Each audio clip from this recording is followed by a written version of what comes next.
زن چه خیلی بودم اون اصلا مورده مبادا شبه که نباشی باچه تو حافظه هم شده زندگی چیست خون دل خوردم لاله خوش رنگ برآمد این ریب در گذشت کن ما ریب نه باید برای گفتی خدر گوش کن مرا ای زنک گرگر نکن به درک بازار و قیمت چیده حضور آمد کلام برای پادرکتون میندور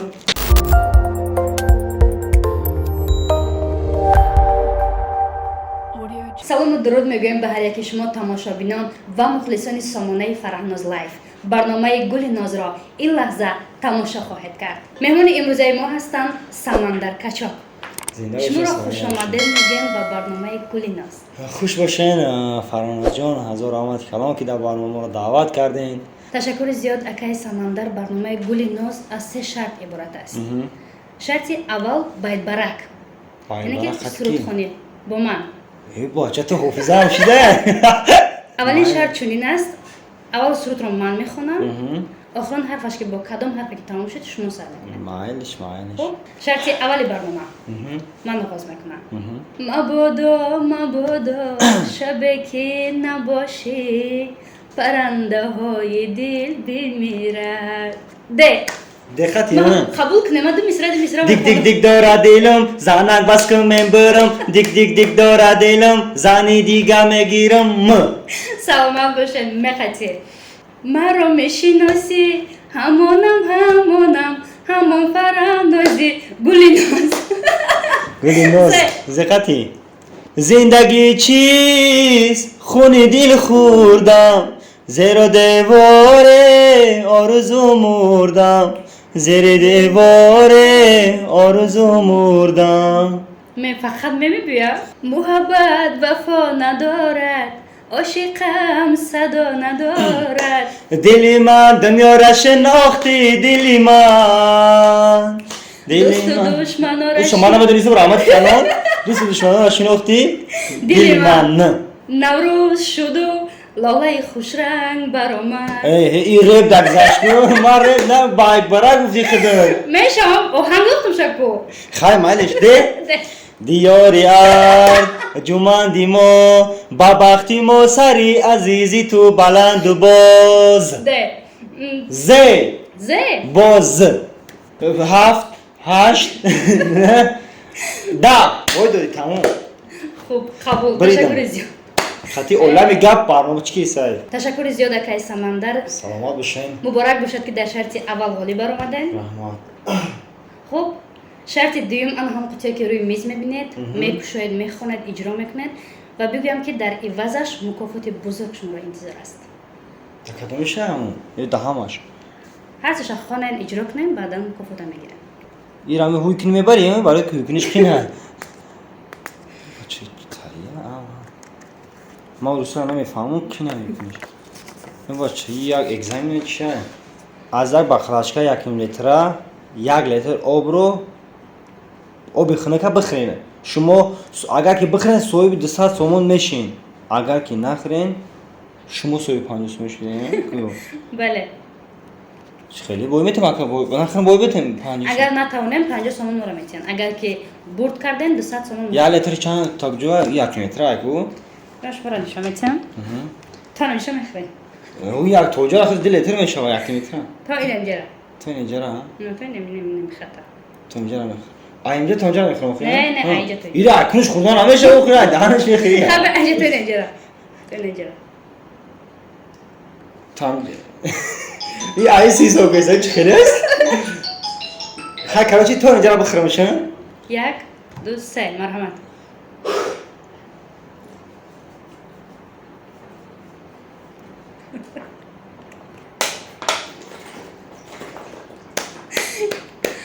آفرین احسن و آفرین تو چه خیلی کردم؟ تشکر زیاد از عهده شرط ما به خوبی برآمده. خوبه نخی؟ نه من سوزه مرحمت 200 سومانی.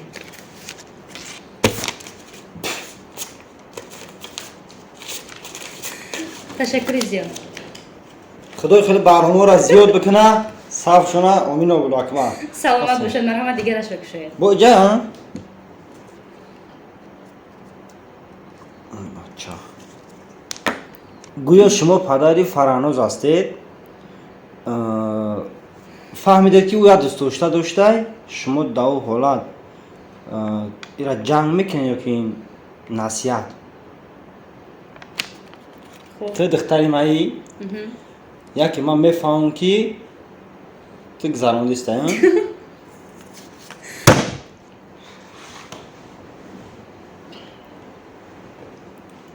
شاید شرایط بچه چی خیله؟ شاید بچه چی خیله تستم؟ استاد نه چند قصد قچه گب دیستن؟ اسیف یکی اسیم ویاگید؟ با من میگم که همین دختر چی باید نمیگه که سومی ابونه بیار سومی دفتر سومی روچکا سومی کتاب بچه هم تو برای بد رفته استایی تو برای بد رفته استایی تا احتیاط که آینده تا فکر بکر خیلی که میگه که درمی چیزی که میگه علیختر میبینی که انا خیلیش دیستایی ده اجاک شما گناهگاره نه؟ زنده و سلامت باشین بهترین مرحمت آخرانش بگیرید. اینجا شما بایتاش که کردین نه؟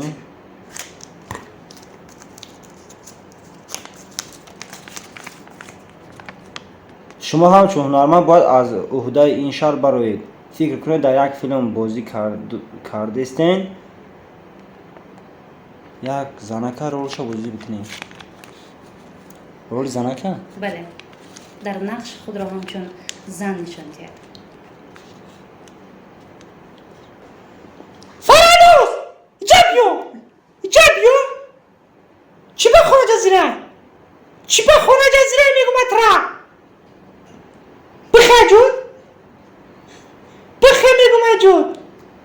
او جبرا خیلی همه قوی مردک همه قویتونه دیگه هکه سلامت باشید.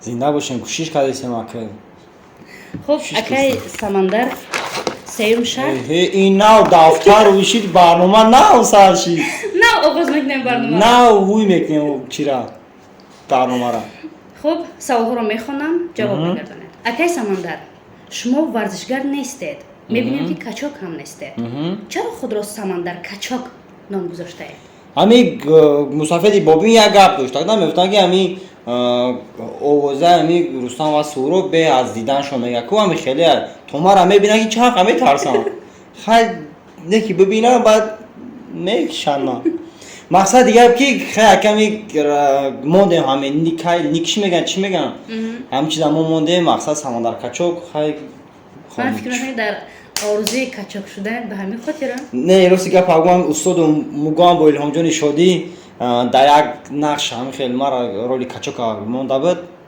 کی هم دیگه کچوک دیگه هم خیلی بعد خیلی من آینه دیدم 29 کیلو خرابک با کچوک تو رد نیستش کلونی بدای تو مزاج هم تو گوره بود کی همین نگه خیلی باشه که پریکولی باشه نه مثلا سلامت باشید. ما پریکولی یعنی سوال دیگر هر روز شما با دخترها صحنه ها بازی میکنید راست است که شما رو از روی دخترها هیچ کس نمیگیره؟ یعنی که از ما اولیدار نیستم ای پشته کی هم خیلی چیه نه روزی که پاگوم اولی بخلوسه اومدگی نیستم که مقصد زن بگیریم نه استغفرالله ولی بخلوسه اومدگی نیست هیچ که مرا بگیره فکر نیستم خیلی میشم میگم که ما روز استوب کردم هر مرد تاجیک دست سه چورتای زن توری می اومده من کدام بافکرم که 7-8 زن گرفتگی ای داشت نرسیده است؟ ما نرسیده است خیلی جدا داریم باید تگه سلامت باشین. سوال دیگر اینقدر شما زحمت میکشید صحنه های زیاد پیشنهاد میکنید به هر مخلصان میدونید که صحنه های شما به کسی پسند نیست مخلص نداره اکه چه همین چیزا را ما خدمت در اول قد تعریف تون کردم اکه ما چه حیران میشم ده اکه چه حیران میشم همین چیزا ما خدمت میکنم سیونکا مانتاژ تیار میکنم اکه نه خو که به معنیش ما خدمت ندونم که ایرای دور که به معنیش فهمیده ما خدمت نمیفهم به معنی بدانش میفهمم خیلی اسمع می خمیم چیکار کنم دیگه بچه نیست راست نکنم حقیقت توق است. حقیقت تلخه چون تمام کنگا ترش ترشی که است تلخش رفت تشکر زیاد. سوال دیگر. شما غیر از هنرمند بودن باز میگویند که سرایندم هستید. برای مخلصان یک سرود میخواند؟ اکه غیر از مقصد حجم نگاری بله. اکه اون سرودایی که من میخونم حجوی اکه من خواهم سراینده نمیگم روسی گپ آوردم من حجم نگارم اون سرودای حجوی من سراینده هم شدن نیستم بذار قبول انا همه سرود حجوی نیست برای مخلصان پیشنهاد کرده.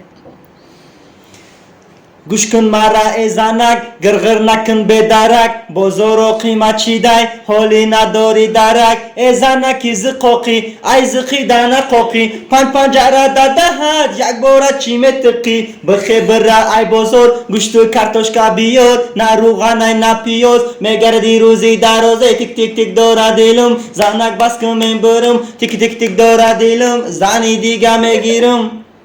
تشکر زیاد اکای سمندر کچاک. سلامت باشین. سخنهای رو رد نکردید. مهمان برنامه گلی ناز شدید. سلامت باشین. سلامت باشین. اکای سمندر از طرف انا همین سامانه فرهناز لایف به شما تحفه میکنن. کارگردان رو خواهش میکنم که تحفه رو برای شما بیارن. مرحمت این از سامانه فرهناز لایف. خواهید اگر بشوید.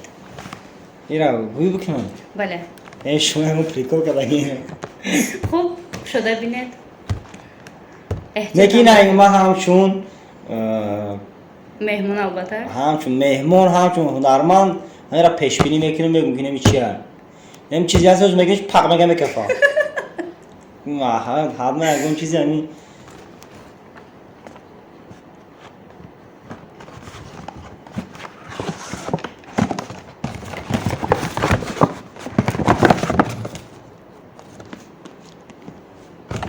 شکفی هست اینجا احتیاط بشه دنگم شده.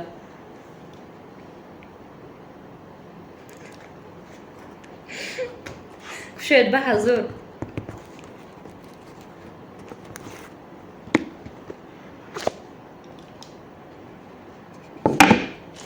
مرحمت این توفه میفته؟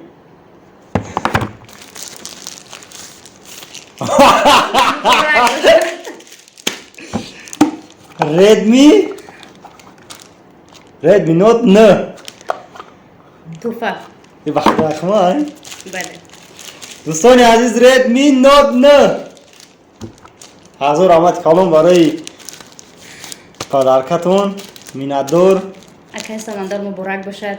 اولین توفه که پیشنهاد کردیم به شما چون میدونم که شما تلفن نوکیا بلاین دارین به همین خاطر افتاد به نهایت قیم بود به همین خاطر به شما توفه تلفن پدر کرده. زنده باشین گپ نیست رحمت کلام باور کنین گنده خرسان شدم این اولین برنامه که مقصد خدا توفه قیمت روستی گپ با که برنامه کنین؟ با دعوتتون میکنیم. خیر با فکریم که برنامه دیگه شما مدت تلفن میاره. در آخر چی گفتن اینها داره؟ گفتنی هستم که دوستان عزیز هزار رحمت کلام که با سبب شما که شما دستگیری میکنین با مقصد هر یک لایک کامنت مقصد پرسموت شما امروز ما با این برنامه را دعوت میکنن. مقصد این همش با شرافت شما با دستگیری شما است که امروز مقصد ما را یک توفه میتن که با کم ترک سال کار ما بود میکنیم مثال کمی هم باشه مثال اگه برای چیزش نیاوه برای قدردانش قدر مقصد خرسان میشیم که ما را قدردانی میکردیم. بسیار میندور اول درجه همی شما با کلسان عزیز میندور ما همه شما دستگیری بکنید. سلامت باشید. بار دیگر خوش آمده. خوش باشین. دوستان عزیز اینجا رسیدیم به فرجام برنامه گلی ناز. تا برنامه های دیگر خیر ما رو ترک نسازد.